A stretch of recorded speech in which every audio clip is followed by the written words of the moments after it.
la palabra Navidad para que todo el mundo quiera celebrarla. Es como llevar la contradicción.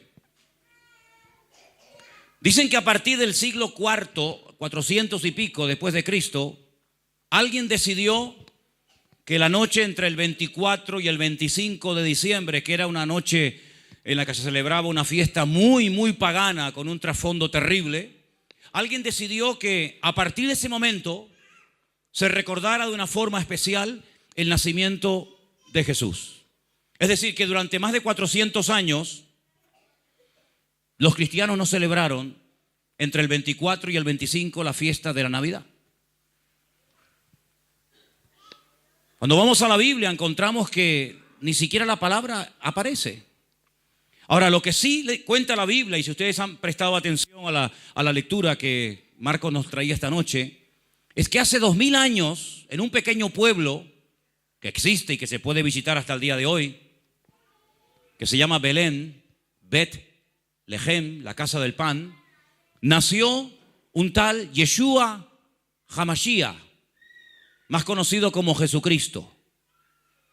Y la pregunta es, ¿y qué? ¿Y cuánta gente ha nacido en Belén de Judea? Por ejemplo, el rey David nació en Belén de Judea. Una tal Noemí con su suegra Ruth vivían en Belén de Judea. ¿Y qué tiene que ver que Jesús haya nacido en ese pueblo? Es que no nació por casualidad ni nació como un personaje más, sino que este personaje o era un falso, o era el mentiroso más grande de todos los tiempos, o lo que decía era la verdad. No hay término medio. Por eso cuando tú hablas con una persona puedes hablar de política, de fútbol, de lo que tú quieras, pero en el momento en el que se toca el tema de Cristo, el ambiente cambia. El ambiente cambia radicalmente. ¿Qué tiene esta persona? ¿Qué tiene este personaje que pone de mal humor a mucha gente? ¿Qué tenía o qué tiene Jesús que cuando se menciona su nombre la gente como que se pone en guardia y dice, cuidado con este? ¿Qué tiene ese personaje? Ya en su época lo quisieron matar y aún ni hablaba, ni caminaba, no dijo absolutamente nada, y ya un rey llamado Herodes promulgó un edicto con la intención de matarlo. Se le escapó. Sus padres, José y María, dice que huyeron a Egipto y allí estuvieron un tiempo hasta que volvieron otra vez a Israel y se fueron a vivir a una ciudad del norte de Israel llamada Nazaret. Por eso se conoce a Jesús como Jesús de Nazaret. ¿Vale? Así que a los pocos días de nacer o a lo poco tiempo ya querían matarlo. Cuando cumplió 30 años, comienza a predicar y lo primero que dijo fue: arrepiéntanse, porque el reino de los cielos se ha acercado a vosotros. Esa fue la primera palabra de su predicación, de su mensaje. Hasta los 33 años recorrió todo su país a pie. Lo recorrió de punta a punta, de norte a sur, de este a oeste. Cuenta la historia que miles de personas le seguían. Algunos porque lo amaban y otros porque lo odiaban. Hay que decir la verdad. Algunos porque quedaban prendidos con su palabra y con su personalidad y con lo que hacía y cómo lo hacía, y otros porque no veían la hora de quitárselo de encima. A los 33 años se va la última semana de su vida a una ciudad que se llama Jerusalén. Y allí en esa última semana organizan los religiosos de la época todo para acabar con su vida. La Biblia nos enseña que estaba pasando la noche en un huerto, se llama el huerto de Getsemaní, y de repente llegaron y lo prendieron. Se lo llevan a la casa de un tal Caifás, que era uno de los sumos sacerdotes de la época. De ahí lo llevan a la fortaleza de la Antonia. Pilato lo manda a azotar. Había la costumbre de decir, bueno, ¿a quién quieren que suelte? ¿A este hombre o a este? El pueblo optó por un tal Barrabás. Deciden crucificar a Cristo. Lo llevan a un lugar llamado el Monte de la Calavera, porque es una auténtica calavera. Lo crucifican a las 7 de la mañana y antes de las 3 de la tarde muere. Muy cerca de donde lo crucifican lo meten en un sepulcro labrado en piedra de un tal José de Arimatea, que se lo regala, y parece que todo se acabó. Los discípulos hundidos porque creían que era el verdadero Mesías, resulta que se han dado cuenta de que se han equivocado. Estaban sinceramente equivocados desde su punto de vista. Los miles y miles de enfermos, leprosos, mudos, cojos, etcétera, que resucitó y limpió y transformó, desaparecieron. Y durante 72 horas el mundo estuvo en silencio. Pero se tomaron una serie de medidas muy extrañas, porque cuenta la historia que el gobernador de la ciudad, que era un tal Poncio Pilato romano, le ordena a una guardia de 16 soldados romanos que hagan guardia 24 horas al día en la puerta de una tumba donde hay un muerto. Porque habían oído que él había profetizado que al tercer día resucitaría. Y entonces, para evitar que esto ocurriera, lo meten en un sepulcro, ponen 16 soldados romanos armados con la orden de que nadie se acerque, ponen una piedra en la puerta del sepulcro que se puede visitar hoy en día de más de 4.000 kilos, ponen un precinto romano y vuelvo a repetir, todo se acabó. Aquello que empezó tan bonito, los magos, los pastores, los enfermos, todo eso pasó a la historia. Solamente una mujer llamada María Magdalena, y se llama Magdalena porque nació en un pueblo llamado Magdala, que se puede visitar hoy en día, se acordó de lo que él había dicho. Y muy temprano a la mañana se va al sepulcro y cuando llega resulta que encuentra la tumba abierta. Ella piensa que han profanado la tumba y se han llevado al muerto y comienza a llorar. De repente oye una voz detrás de sí que le dice: María, no busques entre los muertos al que vive, porque ha resucitado. Aquí hay solamente dos posturas, hermanos y amigos. O usted cree en lo que yo le he dicho, o usted simplemente dice esto es un mito, esto es un cuento y esto es un rollo. No hay término medio. El mismo Jesús, cuando estaba en vida, dijo: o estás conmigo o estás contra mí. Las medias tintas, el creo pero no creo, el sí pero no, al Señor no le agrada. O repito, o él era un farsante, un mentiroso y ni murió, ni resucitó, ni nada, o lo que él dijo que era verdad. Imagínate por un instante que verdaderamente ese niño que nació en Belén de Judea era el Hijo de Dios. Imagínatelo por un instante. Imagínate por un instante que Dios, cumpliendo con su palabra, decidió mandar a su hijo a una expensa y aún sabiendo que lo iban a matar. Yo no entregaría jamás a ninguna de mis hijas para que muriera por ninguno de ustedes, por ninguno, ni siquiera por mi mejor amigo. Pero Dios hizo no eso, sino que mandó a su hijo para que muriera por toda la chusma de la época, por todo lo peor de la época, por gente que iban a ser sanados pero que después le iban a negar, por gente que le iban a escupir, por gente que había sido resucitada y lo iban a abandonar en el peor momento. ¿Quién hace eso? No hay ni un solo padre ni una sola madre en este mundo que sea capaz de entregar a su hijo para que muera por otro. Hay muchos países, algunos, donde existe la pena de muerte.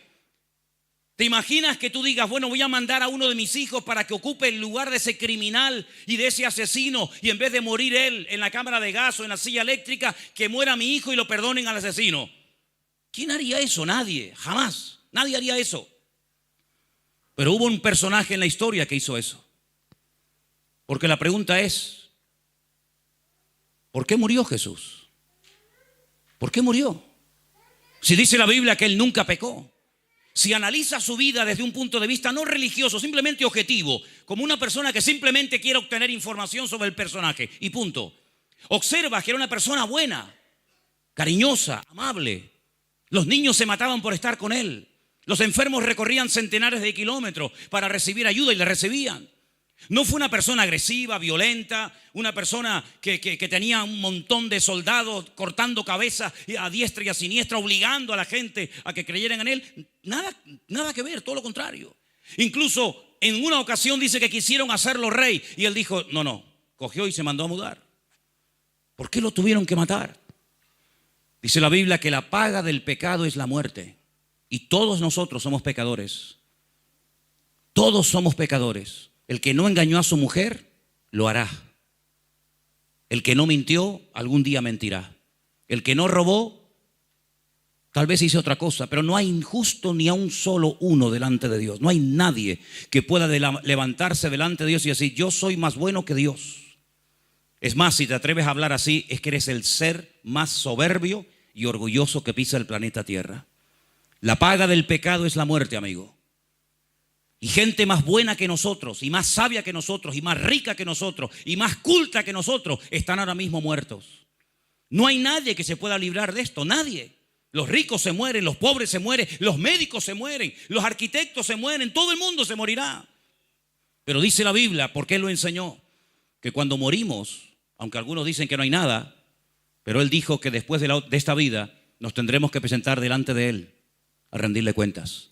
¿Y cuántas veces yo he pensado, digo, una vez un hombre llamado Poncio Pilato, gobernador de Judea, lo juzgó a él, a Poncio Pilato se tendrá que presentar delante de aquel crucificó. Aquel que fue tan cobarde que se lavó las manos, algún día tú tendrás que rendir cuentas delante de ese. Y todos aquellos que le negaron, ¿te imaginas Judas? ¿Te imaginas todos los que han dudado de él y lo han insultado y lo han calumniado? Todos en fila india pasaremos delante de su presencia a rendirle cuentas. Unos a los 30, otros a los 40, otros a los 80, otros a los 106 como mi abuelo. Pero todo ser humano algún día tendrá que presentarse delante de él. Y por eso en estos días, aunque sabemos que no nació Jesucristo el 24 de diciembre, ya lo hemos dicho 1.000.000 de veces, pero a mí me viene de perlas que ustedes estén aquí esta noche. Porque aunque tengo que decir que efectivamente Jesús no nació en diciembre, seguramente nació entre septiembre y octubre, ¿qué más da? ¿Qué más da? Como si nació el 24 de agosto, me da igual. Lo importante es que Él vino a este mundo. ¿Y sabes qué? Él hizo lo que nadie estuvo dispuesto a hacer por nosotros. Si estudias la historia de Mahoma, Mahoma fue un asesino, un criminal. Hizo la guerra y la siguen haciendo hasta el día de hoy. Y aquí en pleno suelo europeo, muchas naciones están temblando al darle acogida a personas que mañana puede ser que te corten la cabeza. Ay, amigo. Ahora ya vemos las cosas diferentes cuando nos tocan directamente a nosotros, ¿verdad? Cuando estas cosas pasan lejos, como que no nos afecta. Pero ahora el subirte a un avión, a un autobús, el ir por la calle y que te puede pasar lo mismo que ha pasado en otros lugares, qué diferente es la historia. Nadie murió en una cruz por nosotros, ni Buda, ni Mahoma, ni Krishna, ni Confucio, nadie. Absolutamente nadie. Solamente Jesucristo fue capaz de morir en una cruz, pero Él fue capaz también de resucitar al tercer día. Y es el motivo por el que hemos organizado este programa muy sencillito, tampoco es para ¿verdad? Es una cosa muy sencilla, pero yo creo que Dios es un Dios de sencillez. Yo creo que el Señor nos ha traído esta noche a todos y a cada uno de nosotros aquí para que pensemos en esto. ¿Qué estoy haciendo con mi vida? Trabajar y trabajar y trabajar. ¿Y para qué trabajas tanto? Hay un libro en la Biblia, en Eclesiastés, que dice que muchos trabajan y trabajan y trabajan y luego no van a disfrutar de lo que han trabajado, sino que tal vez disfrutará otro. Hay tantas contradicciones, ¿verdad? Pero el Señor Jesucristo vino a este mundo, dice, para darnos vida y vida en abundancia. Yo no nací en un ambiente así. A mí me daba, perdonen la expresión, asco los cristianos evangélicos. No soportaba el tema de iglesias, de Biblias, de pastores. No soportaba nada de esto. Hasta que un día tuve que clamar a Dios. Nadie sabe lo que le pedí a Dios, pero Dios me ayudó y me cambió. Y a partir de ese día he conocido no al Cristo de la historia, el cual conoce prácticamente todo el mundo, sino un Cristo que es mi amigo, que está conmigo, que me da su paz, que abre las puertas por las que tengo que caminar, que aparta las cosas que tiene que apartar de mi vida, porque llegué a la conclusión de que Él sin mí puede vivir perfectamente, pero yo sin Él no soy capaz de vivir, y más después de haberle conocido. Y quiero terminar diciendo algo. Cuando tú comienzas a conocer a Jesús, pero no ese pequeñín que parece que nace todos los años, sino al Cristo vivo, resucitado, el poderoso, el que es capaz de sanar, de liberar y de hacer maravillas en tu vida. Cuando tú lo conoces a Él, tú dices, ¿qué es lo que Él ha visto en nosotros para amarnos tanto? Porque que nosotros nos hayamos enamorado o hayamos quedado prendidos con Él es lógico. Pero ¿cómo no va a ser lógico conocer a un Dios tan bueno? Es que hay que ser tonto para no creer en Dios. ¿Cómo no voy a creer en un Dios que cuando estoy muriéndome me sana? ¿Cómo no voy a creer en un Dios que cuando tengo un problema me soluciona el problema? ¿Cómo no voy a creer en un Dios así? Todo el mundo quiere tener un Dios así. Pero lo que no he entendido ni seguramente entenderé jamás es que vio Él en nosotros para soportarnos tanto. Y estamos a punto de terminar un año que, por lo menos para mí, se me ha ido volando. Yo recuerdo, ahora mismo estoy aquí y tengo en mi mente la imagen del año pasado. Es como si se hubiera detenido el tiempo. Me veo otra vez aquí, más o menos con las mismas caras, aunque veo gente nueva. Y yo digo, Dios mío, otro año se nos ha ido. Yo no sé qué años tienes tú, no sé cuántos años tienes, 30, 40 o 50, no lo sé. Pero sabes una cosa, la vida es muy corta. Y cuando nos demos cuenta, se nos fue la vida. Por eso hoy es una oportunidad que Dios te está dando a ti para que te reconcilies y para que te acerques a Dios. Yo no te estoy invitando a que vengas a la iglesia, no me confundas, no te confundas. A mí me da igual si usted quiere venir aquí o no quiere venir o quiere ir a otra iglesia. A mí me da exactamente igual, créame, ¿sabe? Pero a mí lo que no me da igual es que usted salga por esa puerta sin haber aprovechado la oportunidad de haber abierto su vida, su corazón al Señor y pedirle al Señor que le ayude y que usted pueda conocerlo a Él personalmente, como muchos de los que estamos aquí en esta noche le conocemos. Por eso me gustaría que en este momento cerráramos los ojos un momento, hiciéramos una sencilla, una breve oración y le pidiéramos al Señor, que yo creo que está aquí esta noche, porque si no está aquí, yo no hubiera venido, créame. Pero como yo sé que mi Dios está en este lugar y nos ama y nos quiere bendecir tanto, ¿por qué no le pedimos que en estos últimos días que nos quedan para terminar este año 2016, le entregues tu vida a Él y dejes que Él te muestre cuánto te ama y lo útil que puede ser para otras personas? Hay muchos de ustedes que todos los dones y las capacidades y el potencial que tienen lo estás invirtiendo en ti mismo. Pero hay muchas personas a las cuales tú podrías bendecir y ayudar y a cambiarles la vida si pusieras tu vida en las manos de Dios, y el Señor te usaría de una forma impresionante, créeme. Vivimos en una isla pequeña, muy pequeña, pero hay tanta gente desesperada y necesitada. Dios mío, pero ¿cómo está la juventud tan mal? Y tantos divorcios, y tantas separaciones. Porque le han dado las espaldas a Dios, amigo, así de claro. Porque le han dado más importancia a otras cosas, al tener que al ser.